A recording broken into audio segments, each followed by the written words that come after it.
नमस्कार दोस्तों, हमारी गायनी नॉलेज सीरीज में आपका स्वागत है। आज हम डिस्कस करेंगे सिजेरियन स्कार एक्टोपिक प्रेगनेंसी के बारे में। कई सारे पेशेंट्स हमारे पास प्रेग्नेंट होने पर over the counter MTP kit खा के आ जाते हैं और उनकी मेन कंप्लेंट रहती है कि उनकी ब्लीडिंग कंट्रोल नहीं हो रही है, पेट में दर्द हो रहा है।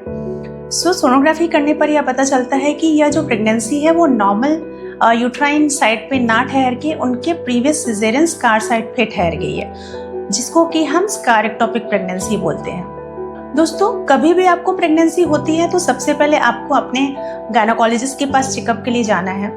वो सबसे पहली चीज आपका एक प्रॉपर हिस्ट्री लेते हैं, आपके मेंसेस कब से रुके हुए हैं वो कैलकुलेट करते हैं और आपको सोनोग्राफी की एडवाइस करते हैं।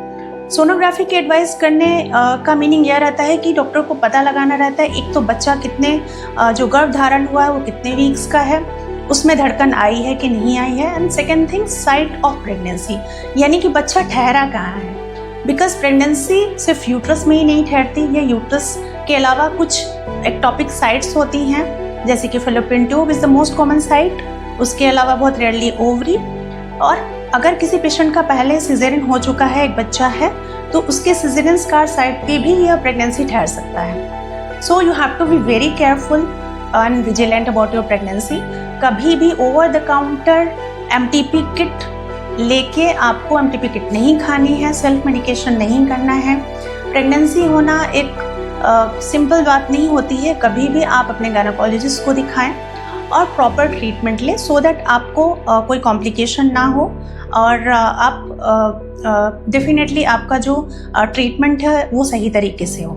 नमस्कार दोस्तों, हमारी पुरानी नॉलेज सीरीज में हमने डिस्कस किया था कि स्कार एक्टोपिक प्रेगनेंसी क्या होता है। आज हम डिस्कस करेंगे स्कार एक्टोपिक प्रेगनेंसी का मैनेजमेंट क्या होता है। So 2 types of management are there, one is medical and second is surgical. Medical management में हम पेशेंट का सोनोग्राफी करते हैं और उसके बाद कुछ इंजेक्शंस देते हैं जो कि उस सैक के साइज़ को कम कर देते हैं और धीरे धीरे वो सैक अब्जॉर्ब हो जाता है और ख़त्म हो जाता है। पेशेंट को हम सीरियल फॉलोअप में रखते हैं और क्लोज ऑब्जर्वेशन में रखते हैं और कुछ टेस्ट कराते हैं जिसको कि हम सीरियल बीटा एचसीजी टेस्ट बोलते हैं, जब तक कि पेशेंट का बीटा एचसीजी लेवल 0 ना हो जाए। The second management is surgical management. Surgical management में आज के एरा में हम यूजली लैप्रोस्कोपिक या हिस्ट्रोस्कोपिक, जिसको कि हम दूरबीन मैनेजमेंट बोलते हैं, जिससे पेशेंट को कम चीरे टाके में ही ट्रीटमेंट हो जाता है।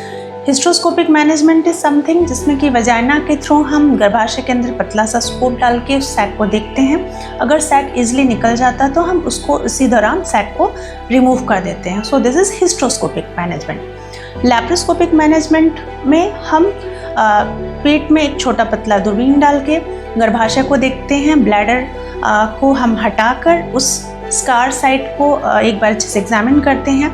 स्कार साइट को एक्सरसाइज करके कट करके हम सैक को निकाल देते हैं और फिर से यूट्रस को रिपेयर कर देते हैं। So this is laparoscopic management. So this was all about caesarean scar ectopic pregnancy management. ऐसे ही छोटे छोटे नॉलेज के वीडियोज़ के लिए हमारे साथ जुड़े रहिए। Thank you so much for watching this video.